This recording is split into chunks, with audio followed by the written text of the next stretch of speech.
मुझे लगता है कि हमने जितने यहाँ आने से पहले definitely as soon as you plan हुँ। आपको बहुत सारे रील्स दिखाने लग जाएँगे, इंस्टाग्राम शॉर्ट्स दिखाने लग जाएँगे, हुँ, हुँ। वीडियोज़ दिखाने लग जाएँगे कि लद्दाख में इतना ये होता है, इतने सुंदर ब्यूटी है, इतना सीन लैंडस्केप बहुत अच्छा हुँ, है। हुँ, हुँ। बट आई थिंक कोई भी जस्टिफाई नहीं कर पा रहा है जितना सुंदर या एक्चुअल में है। हुँ, हुँ। इवन हमने भी जो कैप्चर किया है, हाँ।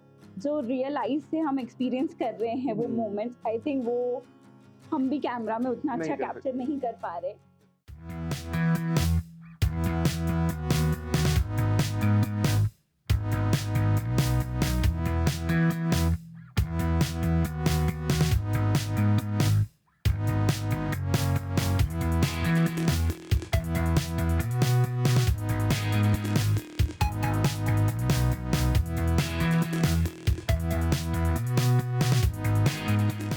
Hello everyone.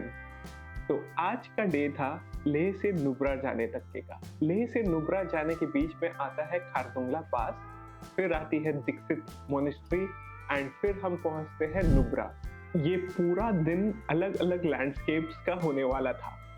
मीन्स लेह एक सिटी प्लेस है, तो सिटी प्लेस से निकल के हम लोग पहुंच रहे थे खारदुंगला पास की तरफ। तो जो लैंडस्केप्स है वो ड्रास्टिकली चेंज हो रहे थे जैसे जैसे हम लोग खारदुंगला की तरफ बढ़ रहे थे। और खारदुंगला जो था वो था स्नोई वाला एरिया। पूरा का पूरा सीनरी व्हाइटिश हो गया था क्योंकि सारे माउंटेन स्नो कवर्ड थे जून के महीने में। खारदुंगला का एक माइलस्टोन है जहाँ पे लिखा हुआ है कि ये हाईएस्ट मोटरेबल पास है, तो लोग यहाँ आके बहुत सारे फोटोज भी खिंचाते हैं। यहाँ का रोड जो है वो बीआरओ ने 1976 में बनाया था। ये बहुत सालों तक हाईएस्ट मोटरेबल पास हुआ करता था। मेरे लिए तो ये सरप्राइजिंग था कि इतने ऊंचाई में इतना अच्छा रोड कैसे बना दिया गया है।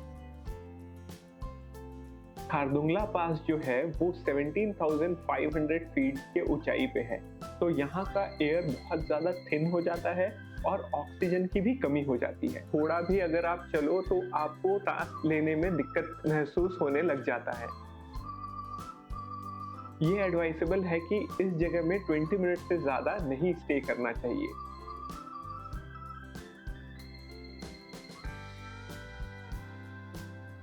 और हम लोगों को तो स्नोफॉल भी मिल गया। जैसे ही हम लोग खारदुंगला से निकले तो नेक्स्ट डेस्टिनेशन था हमारा दीक्षित मोनेस्ट्री।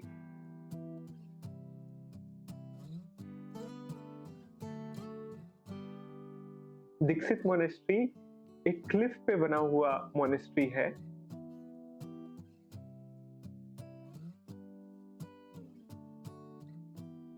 जहां आपको दूर से ही बुद्धा जी का स्टैचू दिखाई देने लग जाता है।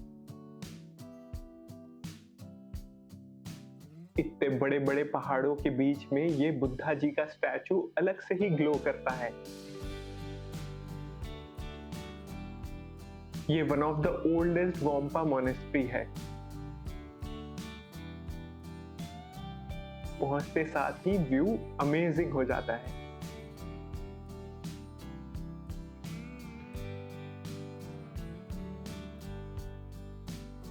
यहाँ सामने आपको माउंटेन्स दिखाई देते हैं और एक छोटा सा गांव दिखाई देता है। पुराने टाइम पे अगर कोई अटैक होने वाला रहता था तो इन मोनेस्ट्री में रहने वाले लोगों को पहले से ही पता चल जाता था, क्योंकि पूरा का पूरा वैली का व्यू इन्हें मोनेस्ट्री से ही दिखाई दे देता था।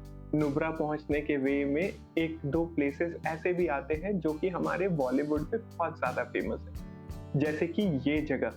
इस जगह पे मिल्खा सिंह का शूटिंग हुआ है और लक्ष्य मूवी में भी बहुत सारे लद्दाख के ही प्लेसेस शूट हुए। जैसे जैसे हम लोग नुब्रा वैली के पास पहुंचते जा रहे थे फिर से लैंडस्केप चेंज होना शुरू हो गए थे,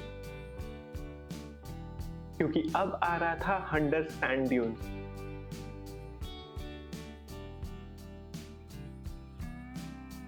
ये प्लेस फेमस है यहाँ की कैमल राइड्स के लिए।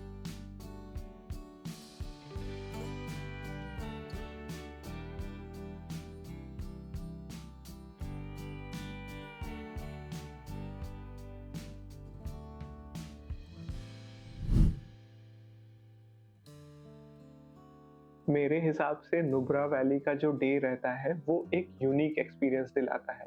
Thank you for watching this video. Please like, share and subscribe to my channel. तो चलिए नेक्स्ट एपिसोड में मिलते हैं, लद्दाख को और एक्सप्लोर करते हैं साथ में ही।